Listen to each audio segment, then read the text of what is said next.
the regimental hospital, and his friends have brought him in. And it's not unusual for very dedicated friends to want anything that can be done for a mortally wounded friend of theirs. Got an emergency, doctor. All right. Bring him in. Got another one right here. Yeah.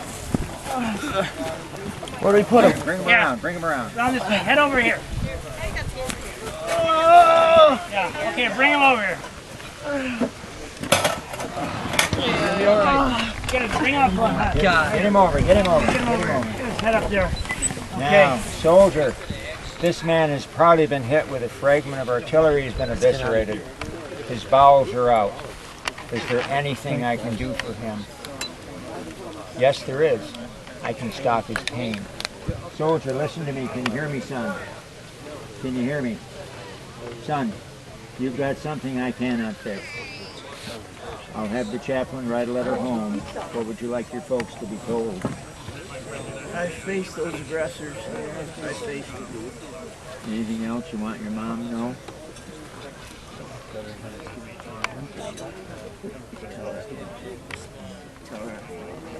I will do that, son. I will tell her. We'll write a letter home, son. I'm going to give you some medicine now to stop the pain, okay? Go ahead, Fred. Now, that sounds shocking. This is an unrepairable wound we normally would not deal with at a field hospital. He would be triaged on the field to mortal wound, given narcotics, and set aside. He will die an agonizing death with this wound in probably 6 to 12 hours. We know he's going to die. All I can do for him is humanely stop his pain now. That's all I can do for him. And this was done. And it's one of, should he die in 12 hours with the pain he had, or should he pass away now? I've chosen that he should pass away now. And I've prevented a lot of pain in this man. And these are the difficult things Civil War surgeons had to do. These are the difficult things military surgeons still have to do today. And private physicians have to do today. Now, we've given you a quick potpourri of Civil War medicine. He's gone. He is gone. Well, too bad we didn't have the Reverend. Every unit had a chaplain in the Civil War, pretty much. They often would be here at a time like this and would record the patient's wishes.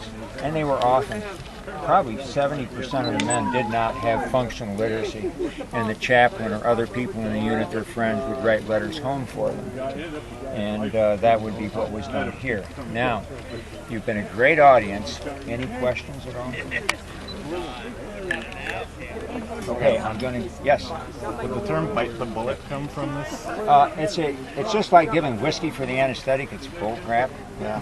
Because, Fred, what happens if you bite the bullet and I'm cutting your arm off? What happens to your teeth? Okay, the first thing I'm going to do, strictly Hollywood, he puts a knife on my arm and he put it on my flesh, starts going in. I got that there.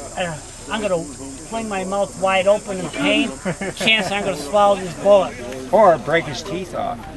Actually, in the old days where we had anesthesia, like in the American Reb War and the War of 1812, they would give them a leather strap and put it in their mouth.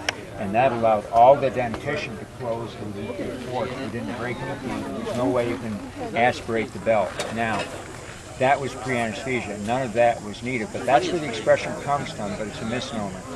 The other thing is, why would you ruin a perfectly good bullet after it's been done and you can't shoot it? What would you do? The other misnomer is whiskey. Whiskey has no role here because this surgery is over in 15 minutes.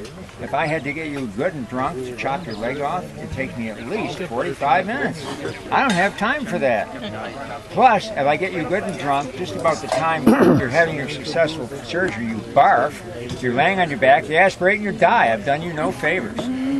Now, every soldier got infected.